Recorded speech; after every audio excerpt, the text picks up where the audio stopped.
परंपरा म्हणजे वार्षिक हे पूर्वीपास परंपरा जे घटना जे घडलेली आहे। शिमगा उत्सव झाल्यानंतर भाव माघारी जातो, माघारी गेल्यावरती बहीण त्यांना भेटायला इथे येते आणि ते भेट अशी बरीच वर्ष म्हणजे त्याला भरपूर कालावधी गेलेला आहे। म्हणजे पूर्वीपास ते भेटल्याशिवाय कुठचाही कार्यक्रम इथं होत नाही। तोंडले कुडतडे अधिक तोंडले ह्या दोघांची भेट झाल्यानंतर मग आमचं पूर्ण हे कुडतडा गाव बारावाडीचं गाव आहे ते त्याच्यानंतर मग घरं घ्यायला आम्ही सुरुवात करतो, तोपर्यंत आम्ही घेत नाही बहीण भावाची भेट झाल्याशिवाय। मी ह्या गावचे खोत म्हणून मी आता ह्या गावची माहिती सांगतो।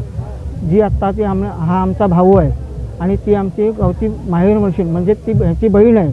तेव्हा शिमगा उत्सवाला बहीण भावाची जसं माणसं भेटतात तसं आमचं गाव देवसुद्धा तिला माघारी जातो आणि त्याप्रमाणे ती बहीण म्हणून ती शिमग्याची माघारी म्हणून ती भेटायला येते आणि त्याप्रमाणे ही भेट कायमस्वरूपी चालू झालेली आहे आणि ती आता पुढे प्रथा सुरू राहणार।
नमस्कार।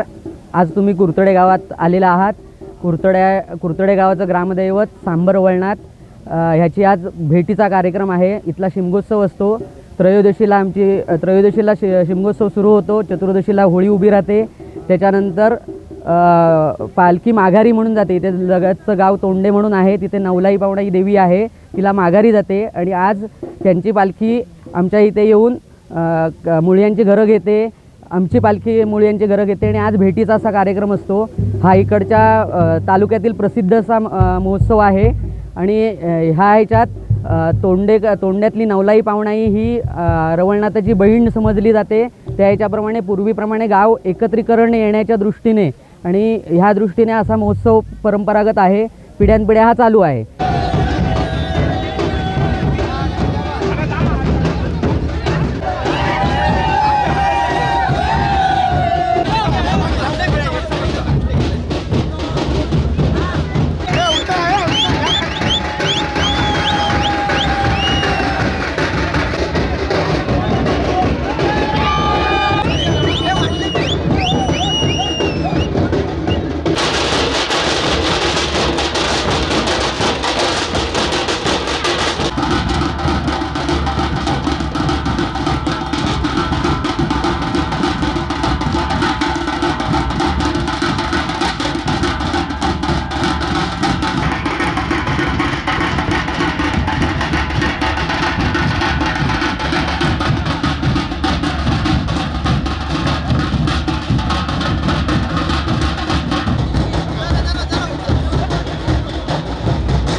टाइम्स डिजिटलला लाईक करा, सबस्क्राईब करा, शेअर करा आणि बेल आयकॉन दाबायला विसरू नका. पाहत रहा टाइम्स डिजिटल.